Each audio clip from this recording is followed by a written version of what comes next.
Oh, oh, oh, no, no, no, this is not good.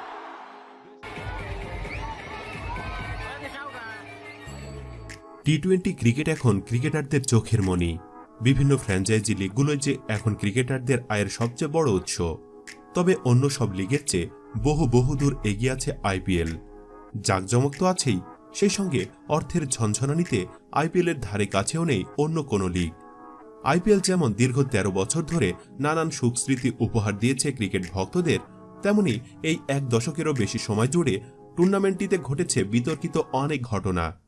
আজকে দেখব এমন বিতর্কিত ঘটনা যা কলঙ্কিত করেছে ক্রিকেটকে। তাই কলঙ্কিত ঘটনাগুলো জানতে ভিডিওটি না টেনে পুরোপুরি দেখার অনুরোধ রইল। নাম্বার ১, শ্রীশান্তকে থাপ্পড়।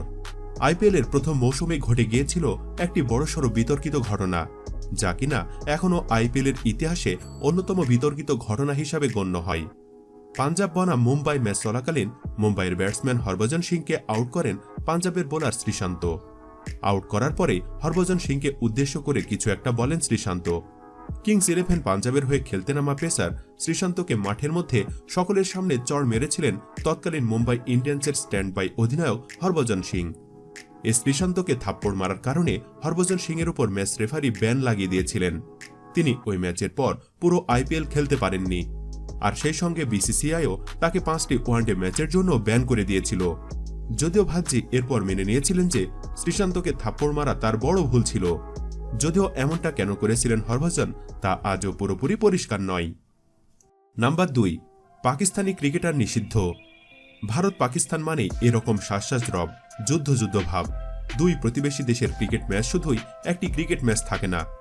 ২০০৮ সালে মুম্বাইয়ে জঙ্গি হামলার পর ভারতীয় ক্রিকেট মহলে ঝড় উঠে পড়ে।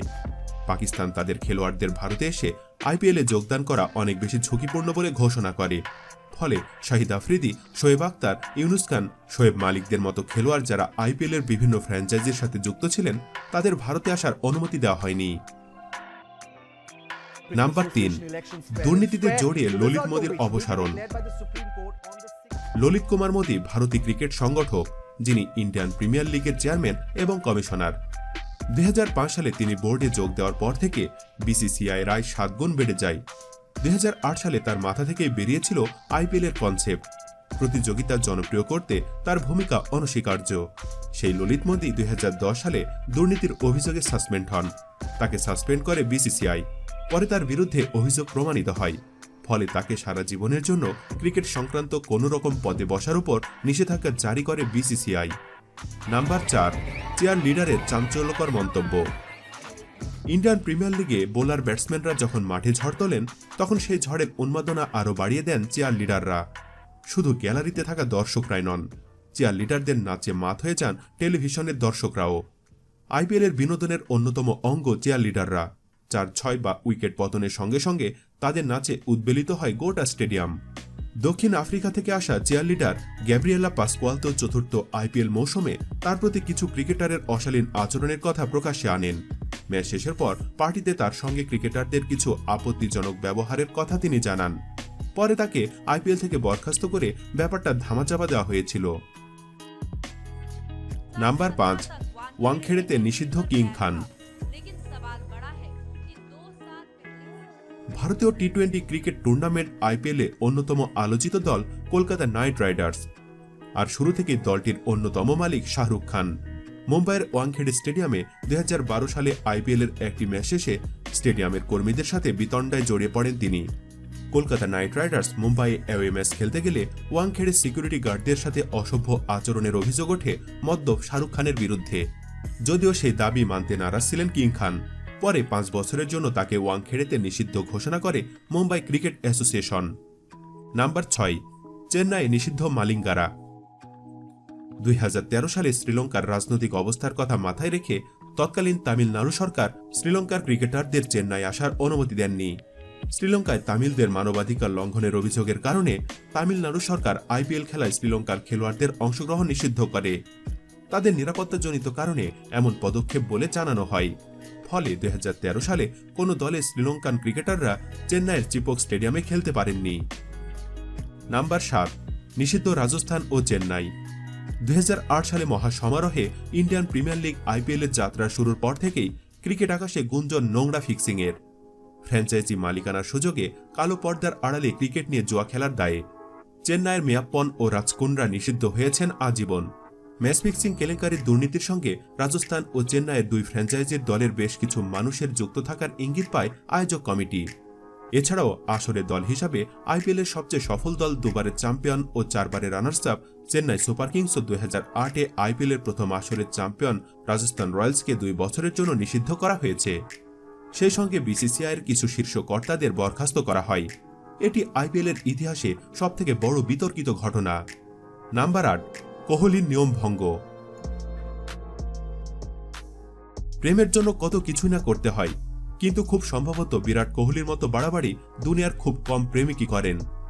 আরসিবি তথা বর্তমান ভারতীয় দলের অধিনায়ক বিরাট কোহলি 2015 সালে বিসিসিআইর নিয়ম ভাঙ্গেন আইপিএল চলাকালীন রয়্যাল চ্যালেঞ্জার্স বেঙ্গালুরু ও দিল্লি ডেয়ার ডেভিলসের মধ্যকার ম্যাচে। বৃষ্টিতে ম্যাচ তখন বন্ধ। মাঠ ছেড়ে প্যাভিলিয়নে ফিরে গেছেন দুই ব্যাটসম্যান কোহলি ও ক্রিস গেইল। এর মিনিট খানিকের মধ্যেই ড্রেসিং রুমে ভিআইপি বক্সে তাকে দেখা গেল বান্ধবী আনুশকা শর্মার সাথে। বৃষ্টি চললেও ম্যাচ তখনও চলছে, তাই এই সময় খেলোয়াড়দের ড্রেসিং রুমে বাহিরের কেউ আসতে বা একজন খেলোয়াড় চাইলে যে কারোর সাথে দেখা করতে পারেন না, সেটা তার পরিবারের বা কোনো ঘনিষ্ঠ মানুষের ক্ষেত্রেও প্রযোজ্য নয়। যদিও কোনো শাস্তি না দিয়ে সতর্ক করে তাকে ছেড়ে দেয় বিসিসিআই। নাম্বার 9, প্রীতি জিন্তা নেস্ট দ্বন্দ্ব। 2014 সালে 30 মে মুম্বাইয়ের ওয়াংখেড়ে স্টেডিয়ামে আইপিএলে কিংস 11 পাঞ্জাব ও চেন্নাই সুপার কিংসের ম্যাচ চলাকালীন প্রীতি ও নেসের দ্বন্দ্ব চরমে ওঠে। গারোয়ার প্যাভিলিয়নে প্রীতির সামনে দলের এক কর্মীকে টিকিট বিলি নিয়ে বকাঝকা করছিলেন নেস। প্রীতি তাকে শান্ত হতে বলেন, কিন্তু তাতে ক্ষেপে গিয়ে প্রীতির হাত ধরে টেনে তাকে মারেন নেস।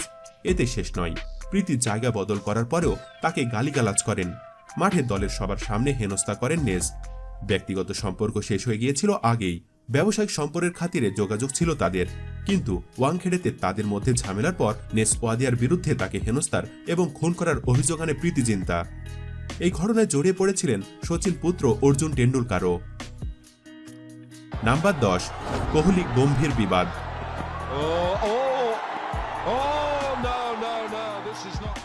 কেকেআর বনাম আরসিবি একটি ম্যাচ চলাকালীন এই দুই ভারতীয় ক্রিকেটার একে অপরের সঙ্গে বাদানুবাদে জড়িয়ে পড়েন।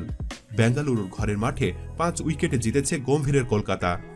সেই ম্যাচে বিরাট কোহলি আউট হওয়ার পরে একটু বেশি উচ্ছ্বসিত হয়ে পড়েছিলেন কেকেআর অধিনায়ক গৌতম গম্ভীর।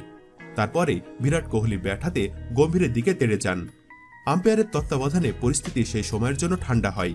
তবে ক্রিকেট মাঠে এমন আচরণের জন্য দুই ক্রিকেটারকে মোটা অঙ্কের জরিমানা দিতে হয়েছিল। সুপ্রিয় ভিউয়ার্স, বিতর্কিত এই 10 ঘটনার মধ্যে কোন ঘটনাটি আইপিএলকে বেশি কলঙ্কিত করেছে বলে আপনি মনে করেন? কমেন্ট করে জানিয়ে দিন সেই ঘটনাটির নাম। ভিডিওটি ভালো লেগে থাকলে অবশ্যই একটি লাইক দিন ও অনেক অনেক শেয়ার করুন।